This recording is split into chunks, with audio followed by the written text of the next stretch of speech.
Mr. Jeff Cherry.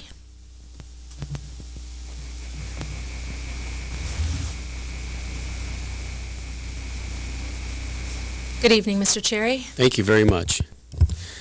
This is a copy of a correspondence you've all received electronically today. I just wanted to read it here. Okay. Dear Livonia Public School Board members, I write this correspondence under the status of the circumstances. As you know, the administration has asked you to terminate my wife, Heidi Fraser Cherry, principal of Rosedale Elementary School, on December 22nd. Heidi has worked tirelessly for this district and has a perfect and outstanding record for the last 18 years as a teacher, coordinator, principal. Heidi personally contacted all of you by phone back in October, outlining the issues that she is facing and the lack of support being received from the central office. We received no response from anyone on the board, even after describing these serious issues and offering solutions. Only Ms. Mang was genuinely interested in the situation. Heidi's thanks for identifying and working to resolve these many issues, including the violation of civil rights of children and parents, was to put her out on administrative leave for no reason. Stripped of her livelihood and her dignity, you can imagine what our family's been going through. While on this forced leave, Central Office sent an investigator to Rosedale for many weeks, making Heidi look like some kind of criminal and destroyed her flawless personal reputation. Of course, they found nothing except a few staff members basically complaining that Heidi makes them work too hard.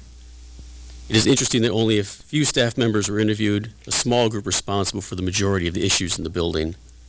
There are many who support Heidi and her work to provide a better educational experience for children who were not interviewed. A short list of the issues at Rosedale that the board and central office were clearly made aware of and offered no assistance to correct. Children are being profiled based on race, ethnicity, and socioeconomic status. Adults are being denied employment based on their race and ethnicity. ESL children have been taught in a storage room for years at Rosedale. Violations of federal and state laws have been going on for several years. Heidi had the situation about 70% contained when ordered to central office and was told in a meeting with Human Resources that you may not discuss race in this district. This sent her home in tears, not because she's weak, but for the realization that she is being told by central office to violate the civil rights of children. And unlike other administrators, Heidi cannot and will not ever harm a child in this way.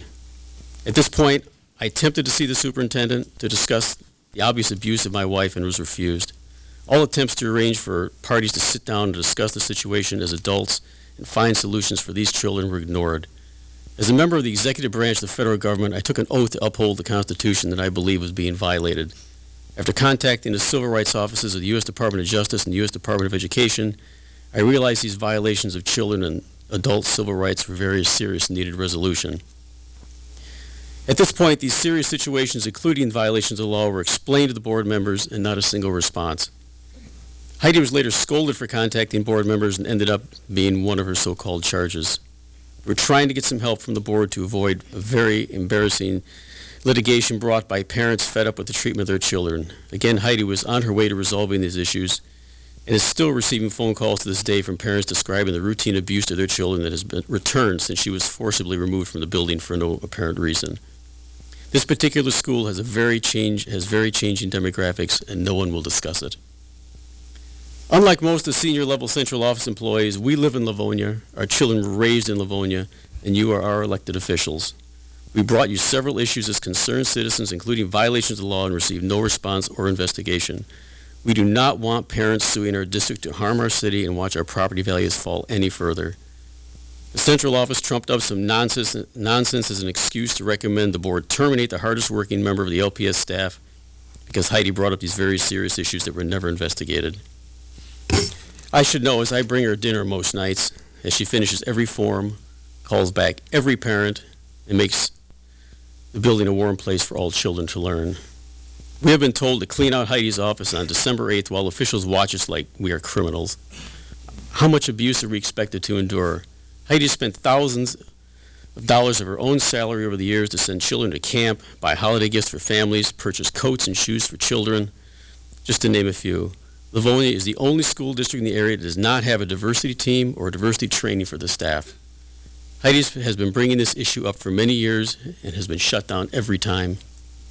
We as a collective group still have a chance to salvage this situation But this would require all parties to sit down as responsible adults and make this a positive outcome for children. The Livonia Schools Board of Education is the only group with the power and responsibility to accomplish this, as you are the elected officials charged with running the school district, providing a safe and nurturing environment for children, and representing the citizens by avoiding embarrassment for our city.